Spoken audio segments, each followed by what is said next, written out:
ఎవరు ఇప్పుడు చూశాను తిరుగుని నాకు బాగా ఇష్టమైంది తిరుగులలో. అంటే ఆ హృదయం ఏమంటుంది? మంట వస్తుంది. ఎవరి గురించి మంట? ఆయన గురించా? నిన్ను నన్ను మన గురించి ప్రపంచాన్ని గురించి చదవాలి. ఇప్పుడు ఎవడైనా ఎవడైనా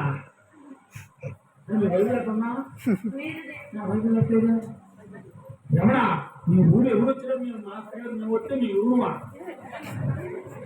నేను చెప్పేదే, నేను చెప్తున్నా మీరు ఎవరు అన్నారు? మీరు ఎంతైనా మీకు ధర్మం ఇది. ఎవడైనాను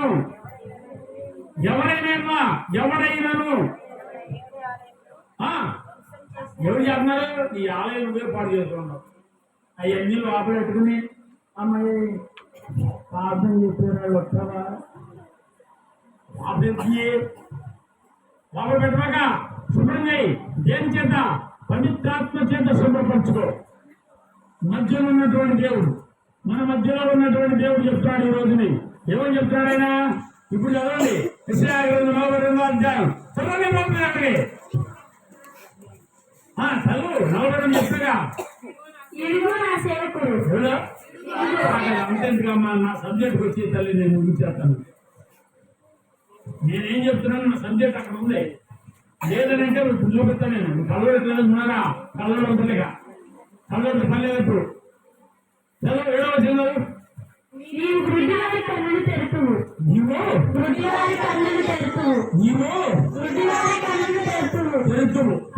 బందీలను చెర నుండి చిక్కు పెట్టుకోండి. బైబిల్లో చిక్కు పెట్టుకోండి.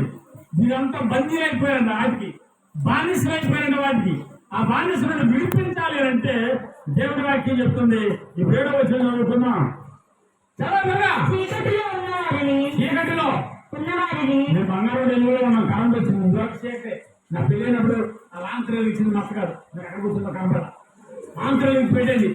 ఆ కాసేపు తినేదా కూర్చుందండి. అక్కడ కూర్చున్నానండి. చీకటిలో ఉండాలి. చీకటిలో ఉన్న వారికి ఏమిటిరా? అక్కడికి వస్తే నీ హృదయాన్ని అప్పచెప్పితే ఈ పవిత్ర సామానంలోకి ఈ రాత్రి ఆయన నీతో మాట్లాడతాడు. ఆయన మాట్లాడే దేవుడు, మూగ దేవుడు కాదు. నువ్వు పిలిస్తే పలికే దేవుడు. నీ నా దోషాలు తొలగించే దేవుడు.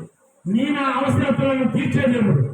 నా పుణ్యటువంటి బలహీనతలో దేవుడి వాక్యాన్ని దేవుడు అడిగినప్పుడు దేవుడు చెప్పాడు. ఓ రోజుని నేను పాస్టర్ గారు ఆ మంటలో పడుకున్నా. కాలేజ్కి రాకెళ్ళిపోతున్నాడు. వచ్చి కాలేజ్కి రాకెళ్ళిపోయినా కాలేజ్కి రాకెళ్ళిపోయినా ఒక్కరే 2 కళలు నడితే ఈ కాలం నాదేనంటాడు. దేవాదేవుని సన్నిధిలో ప్రార్థన చేసాం. అది కాలు కాదు కదా, చూడు కాదా, నేనేం చేయలేదు. నా పని చేయాలి. దేవుడికి స్తోత్రం చెప్తాం. వందనం, స్తోత్రం, వందనం, స్తోత్రం.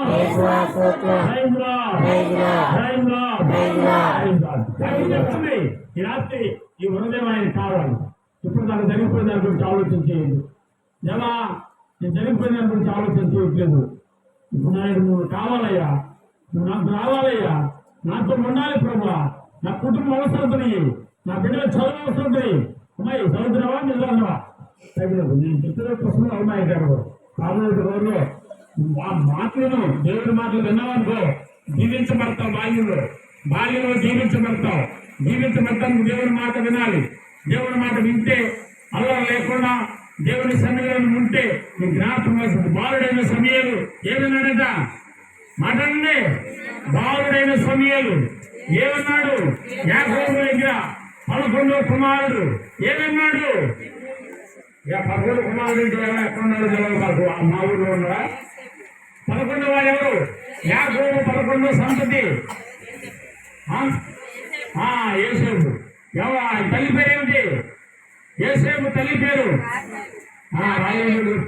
రాజు. నాకు తెలుసు. ఆ తమ్ముడు పేరు, చిన్న తమ్ముడు పేరు బైబిల్లో పేరు చెప్పు. బెన్యామిన్ గారు. బెన్యామినా? Praise lord. చెప్తాను నేను. నన్ను అందరూ పాస్టర్లు ఏం చెప్తాను? ముందు చెప్పాలి. వెనకాల చెప్తి అని చెప్తాడు. నేను వెనకాల ఇచ్చావు. మాకు 3 పాస్టర్లు. నేను ఉపదేశం ఇవ్వండి. నా గురించి బైబిల్లో ఉంది. ఉపదేశకులు పాస్టర్ బైబిల్ ఎక్కడ లేదు. ఎవరుంటే మగాళ్ళు ఎవరు ఉంటే నేను చూపించకుండా మా నాన్న సావులేదు. మరి గురించి చెప్తుంటే మాట్లాడుతున్న విచారంలో అయ్యా మమ్మల్ని చెప్పంతలేదు రా అన్నాడు. నేను వెళ్ళి ఎవరైనా మగాడు ఉంటే రండి మరి గారి గురించి మాట్లాడేవాడు. సందకాడిపోయాడు మగాడు ఉంటే రామన్నా వాడి తల్లి అవసరం. తల్లి దండల మీద వేరేది పుట్టినేని వాడు పుట్టినేని పుట్టవాని చదువు పుట్టవాని చెప్తావా విశ్వధావిరామ నువ్వే ఇసుకేస్తావునా మలుగు మా దిగులనే మాకు కానీ నీకు నాకు బుద్ధి రావటం. తల్లిదండ్రుల మీద జాగ్రత్తగా పిల్లలు సాంద్రంగా నా కుమారుడా అంటే తల్లి నా కుమారుడా నేను కారణాన్ని నేను పెంచాను. మీకు తల్లి పేరెట్టుకుంటే ముందు పేరు నిన్న బిన్నెత్తుకున్నాను. నిన్న నేను పెట్టింది రాలేదు. దేవుని సభ్యులు వాక్యం చెప్తున్నా. మా మన పేరేంటి ఆదిత్య. ఎవరు పెట్టారా పేరు? ఇంకో పేరు ఉంది ఎవరు. ఇవన్నీ చెప్తాయి మీరు కూడా మన తెలంగాణ అనిపించాడు. కానీ వాక్యం చెప్తుంది దేవుని సన్నిధిలో తల్లికి ముద్దు పేరు పెట్టుకున్నది. తల్లి ముద్దు పేరుతో పిలిచింది. ఎవరు పిలిచింది? మండోడు పొట్టోడు పొడుగోడు అంటదా. అప్పుడు అంటున్నామో బన్ని సన్ని పన్ని నిన్ని గవ్వ అయి కాదండి. దేవుని వాక్యంలో రోమపత్రికలో చక్కటి పేరు ఉంది. క్రైస్తవ జనానికి దేవుని సన్నిధి మీ మధ్యన వచ్చింది. నేనేనా మా అత్త మా పేరు వచ్చేది అన్నంట ఉద్యోగం వచ్చింది. మాకు ఎస్సీ సర్టిఫికెట్ ఇవ్వట్లేదంట. ఈ పేరు మార్చి సుబ్బారావు అని పెట్టుకున్నాము. ఆయన పేరు దాని పేరు అంతకుముందు చేసావు. ఆశీర్వదించబడ్డాడు. అనేక మందికి అన్నం పెట్టాడు. 7 సంవత్సరాల తర్వాత కరుణంతటి కాదని దేశాన్ని అందరికీ అన్నం పెట్టినటువంటి పేరు సుబ్బారావు అని పెట్టుకున్నాను. మామూలుగా చెప్పను చెప్పలే. ఎందుకంటే నేను జాగ్రత్త తింటానని అవి ఎన్నదానివల్ల కంప్యూటర్ ఎక్కిస్తా. కంప్యూటర్ ఎక్కిన మాడకుండా నాది ఇక్కడే కంప్యూటర్ ఉన్నాడు. ఆయన కంప్యూటర్ అని తన కంప్యూటర్ ఉన్నాడు. చెప్తుంది రాత్రి. ఏమని ఎక్కడున్నాం మనం? ఎక్కడున్నామంటే మేము ఊళ్ళో ఉన్నామండి.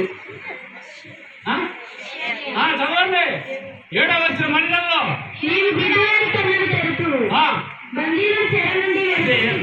అంటే వాళ్ళ పల్లె గుడ్డులో ఉన్నా బైబుల్ జరగకపోతే వెళ్ళిపోయి గుడి జరగదు. నేనే గుడ్డు ఉదయం నుంచి బైబుల్ జరగకపోతే దావీదేవనాడు చెప్పాలి. నేను ముగుతాను. దావీదేవనాడు చెప్పాలి. ఈ ధర్మశాస్త్రంలో ఉన్నటువంటి దానిని నేను గ్రహించడానికి నా కన్నులు తెరవా. నా కన్నులు తెరవు. మూసుకుపోయిన నా కళ్ళు ప్రియా భార్యని విషయంలో నేను చేసిన దాని కన్నులు మూసుకుపోయి దేవా నా కన్నులు తెరవని ఏడవటం మొదలు పెట్టాడు. పలుకు తేలిపోయిన ఏడ్చాడు. ఎప్పుడు ఏడ్చావా?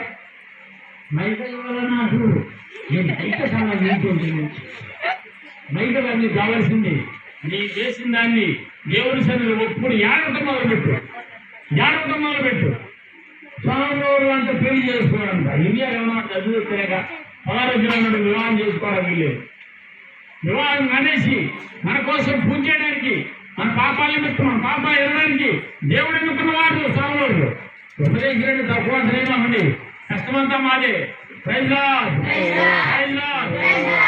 సమకూర్చాలి. అన్ని సమకూర్చి పెట్టాలి. అప్పుడు ఎక్కడ స్వామివారు పూజ చేయాలి. మీరు ఏ పొద్దున్న స్వామివారికి జనగాని చెప్పుకున్నాం. నాకేం తెలియదా? కారణం ఏంటి? కష్టమంతా చెవుడిచ్చినట్టుగా రాత్రంతా వెంటకడని బాగపోతే నాకు బాగలేదని మా ఊరు వచ్చాను. ఈ సంవత్సరం జనవరి 6వ తారీఖు రాత్రి బయలుదేరాం. 7వ తారీఖు వెళ్ళాం. వచ్చే ఎక్కడి నుంచి అక్కడ వెళ్ళాం. తెల్లారిదాకా ఇక్కడ జనం ఇస్తా ఉన్నారు. దుమ్మలో జనం అంతా ఇస్తా ఉన్నారు. అమ్మో అంటుంది. అక్కడ నుండి అలా దుమ్మనే ఆ నిరుకుసిన అమ్మ అన్న నాకు వినపడుతుంది. ఏమమ్మ అమ్మ అన్న అయ్యన్న అయిపోయింది. ఇక మా అమ్మ అన్న ప్రయోజనం నా కోసం మీరు ప్రార్థన అంటే నువ్వు కొన్ని నాలో వచ్చిన వాళ్ళే. ఎందుకంటే మా విచారణలో ఇంచుమించు 18 గ్రామాలండి. ఆయన ఆడపిల్ల లేదు, ఏడవనోళ్ళు లేదు. తొందరగా దక్కడానికి కారణం ఏంటంటే పెరగలిస్తే తొందరగా తగ్గిందంటే కారణం ఏంటంటే వారు చేసిన ప్రార్థన. మరి నీ ప్రార్థన నీకు అవసరం లేకపోయినా నీ విరోధికి అవసరమైంది, నీ పక్క వారికి అవసరమైంది, నీ ఉపదేశ మాస్టర్ గారికి అవసరమైంది నీ ప్రార్థన. ఉన్నాడు.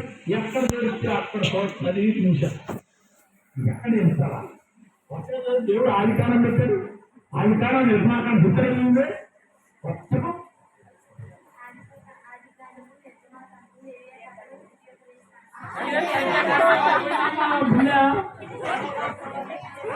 నిజోపదేశకాలం యోషువ న్యాయాధిపతులు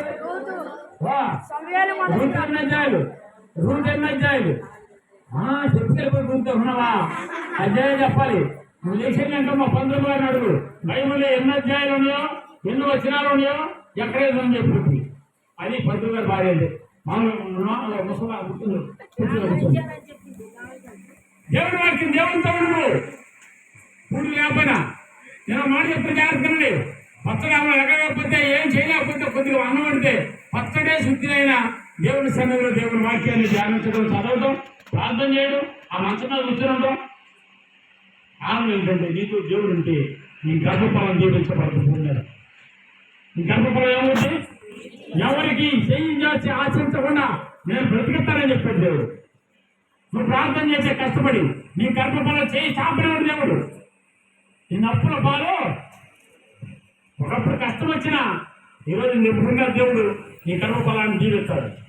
అది మహాకృప మహాభాగ్యం దేవుడు మనకి ఇవ్వాలంటే మనం చేయవలసింది ఒకే ఒక పని, తల్లి మరీలాగా